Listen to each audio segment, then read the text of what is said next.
আসসালামু আলাইকুম ওয়া রাহমাতুল্লাহি ওয়া বারাকাতুহু।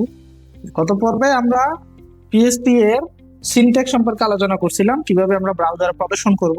ইকো দিয়ে আমরা ব্রাউজারে প্রদর্শন করি, এটা গত পর্বে আমরা আলোচনা করছি। তো আজকে আমরা আলোচনা করব হচ্ছে পিএইচপি ভেরিয়েবল।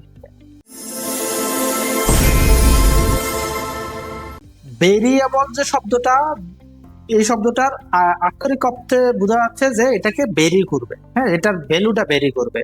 তাহলে বলা যায় সহজভাবে যে কোন একটা নাম আমরা চিহ্নিত করব, যেই নামের ভ্যালুটা, যে নামের ভিতরে আমরা কোন একটা ডাটা রাখবো, যেই ডাটাটা চেঞ্জ হইতে পারে, ভেরি হইতে পারে, যেটা পরবর্তীতে আমাদের চেঞ্জেবল হয়, সেটাকে বলা হয় ভেরিয়েবল। তার মানে টোটাল কথা হচ্ছে যে কোন একটা ডাটাকে অস্থায়ীভাবে যদি আমরা কোন একটা নামের ভিতরে রাখি, সেই নামটাকে আমরা ভেরিয়েবল হিসেবে চিহ্নিত করতে পারি। ঠিক আছে, আমরা কোন একটা যে জার বা বয়াম কোনো কিছু যদি আমরা চিন্তা করি, কোন একটা জার বা কোন একটা জুড়ি যদি আমরা চিন্তা করি, সেই জুড়িতে যদি আমরা কোন একটা ডাটা বা কোন একটা কিছু যদি রাখি, যেমন মনে করেন আমাদের চিনির জার থাকে না, চিনির জার, ওই চিনির জারের ভিতরে আমরা চিনি রাখি, বা অথবা মনে করো ওই জারের ভিতরে যদি খালি হয়ে যায়, সেটাকে ধুয়ে আমরা আবার বিস্কিট রাখতে পারি। হ্যাঁ, বিস্কিটটা যদি শেষ হয়ে যায়, তাহলে সেই জারের ভিতরে আমরা আবার চানাচুর রাখতে পারি।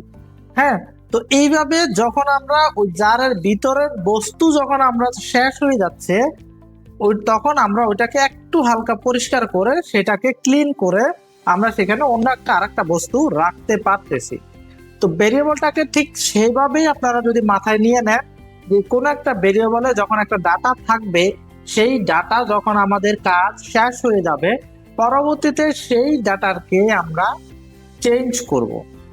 আমাদের কাজ শেষ হয়ে যাওয়ার পরে সেই ভেরিয়েবলটাকে আমরা অন্য একটা ডাটা দিয়ে রিপ্লেস করতে পারবো, তাকেই বলা হয় মূলত এই ভেরিয়েবল। আর পিএইচপিতে ভেরিয়েবল লেখার নিয়ম হচ্ছে, ভেরিয়েবল নামের আগে অবশ্যই ডলার সাইন দিতে হবে, নামের আগে অবশ্যই ডলার সাইন দিতে হবে। আর এইখানে যেটা হচ্ছে, এখানে প্রথম অক্ষর হচ্ছে বড় হাতের দিছে, এটা কোনো সমস্যা না, প্রথম অক্ষর বড় হাতের হোক ছোট হাতের হোক, এটা কোনো সমস্যা না।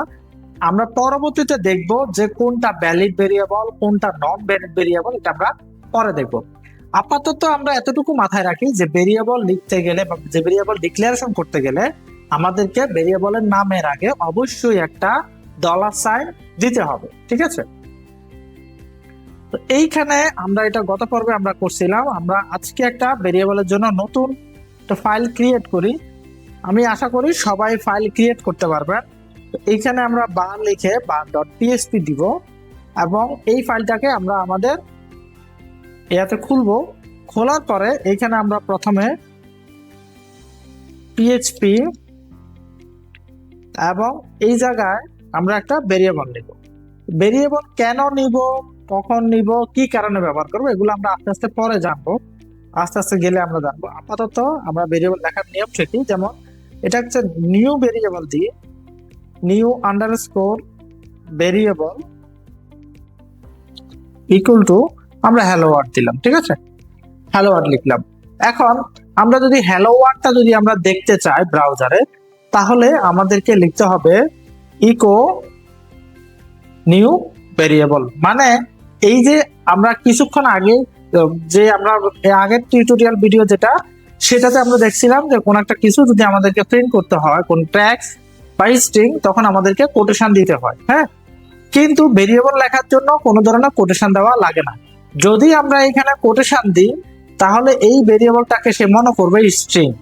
হ্যাঁ, তো তখন সে আর ভেরিয়েবল আকারে ধরবে না, সে যখন স্ট্রিং আকারে ধরবে। এই জন্য আমরা আপাতত কোটেশন না দিয়ে আমরা এটাকে প্রিন্ট করে দেখার চেষ্টা করব। আর ব্রাউজারে এসে এইখানে আমরা লিখবো হচ্ছে বার। তাহলে দেখেন দেখা যাচ্ছে হ্যালো ওয়ার্ল্ড। আচ্ছা, আর এই হ্যালো ওয়ার্ল্ড না লিখে এটাকে আমরা একটু চেঞ্জ করি, ওয়েলকাম পিএইচপি ভেরিয়েবল দিলাম। হ্যাঁ, আমরা এখন ব্রাউজারকে একটু রিফ্রেশ করি, তাহলে দেখেন এখানে আমাদের ওয়েলকাম পিএইচপি ভেরিয়েবল দেখাচ্ছে।